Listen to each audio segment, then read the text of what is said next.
Shrimad home remedies में आपका स्वागत है और हम आपको बताएंगे शास्त्रों के अनुसार 6 बातें किसी भी पुरुष के लिए अच्छी नहीं होती है। पुरुषों के लिए शास्त्रों में कुछ ऐसी बातें बताई गई हैं जो हमेशा दुख देती हैं। जिन लोगों के साथ ये बातें होती हैं वो जीवन में निराश हो सकते हैं।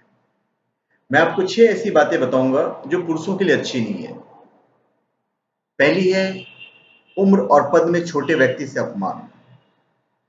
आमतौर पर किसी बड़े व्यक्ति के द्वारा कही गई अपमानजनक बातें तो सहन की जा सकती है, लेकिन उम्र और पद में छोटे व्यक्ति द्वारा कही गई अपमानजनक बातें सहन कर पाना बहुत ही मुश्किल होता है। किसी भी पुरुष के लिए यह बात दुख देने वाली होती है। पुरुषों के लिए मान सम्मान का महत्व काफी अधिक होता है। फिर पत्नी के साथ बहुत ज्यादा लड़ाई झगड़ा। पति पत्नी के बीच छोटे छोटे लड़ाई झगड़े होने आम बात है, लेकिन घर में कुछ ज्यादा ही कलह होने लगे तो जीवन नर्क समान लगने लगता है। पति पत्नी को एक दूसरे की इच्छाओं का ध्यान रखना चाहिए। साथ ही कलह की स्थिति ना बने इसके लिए भी अपने अपने स्तर पर प्रयास करते रहना चाहिए। फिर असंतुलित भोजन। जो लोग खान पान में सावधानी नहीं रखते हैं वे लंबे समय तक स्वस्थ और सुखी नहीं रह सकते। लंबे समय तक स्वस्थ रहने के लिए असंतुलित भोजन से बचना चाहिए। असंतुलित भोजन यानी ऐसा खाना जिसे पचाने में पाचन तंत्र को अधिक समय लगता है। अधिक मसालेदार खाना, अधिक तेल घी, मांसाहार आदि से बचना चाहिए और संतुलित आहार लेना चाहिए। संतुलित भोजन यानी हरी सब्जियां, दूध से बने पकवान, रोटी इत्यादि।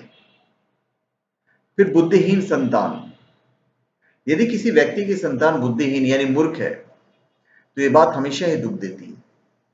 संतान यदि समझदार होती है तो माता पिता दोनों को ही हमेशा सुख मिलता है।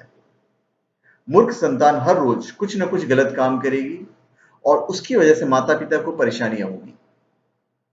संतान को संस्कारी और समझदार बनाने के लिए माता पिता को बचपन से ही सही देखभाल करना चाहिए। फिर है बीमारी। पुरानी कहावत है कि पहला सुख निरोगी काया, यानी सबसे पहला सुख है स्वस्थ शरीर। यदि शरीर स्वस्थ रहेगा तो हम जीवन का भरपूर आनंद ले सकते हैं। यदि कोई गंभीर बीमारी हो गई तो उसे कई प्रकार की परेशानियां होती हैं। बीमारी का उपचार तब तक नहीं हो जाता है, व्यक्ति दुखी ही रहता है। फिर धन का अभाव। सुख सुविधाओं की बहुत सी चीजें ऐसी हैं जो सिर्फ धन से ही प्राप्त की जा सकती है। धन अभाव से घर परिवार में भी कई बार अशांति फैल जाती है। घर के सभी सदस्यों को सुख देने के लिए धन की आवश्यकता रहती है। भौतिक सुखों को पाने के लिए व्यक्ति मेहनत करता है, लेकिन उचित धन प्राप्त नहीं कर पाता है तो दुखी रहता है। यदि धन की कमी हो तो व्यक्ति दुखी नहीं होना चाहिए। जो चीजें हमारे पास हैं उनसे ही संतोष कर लेना चाहिए।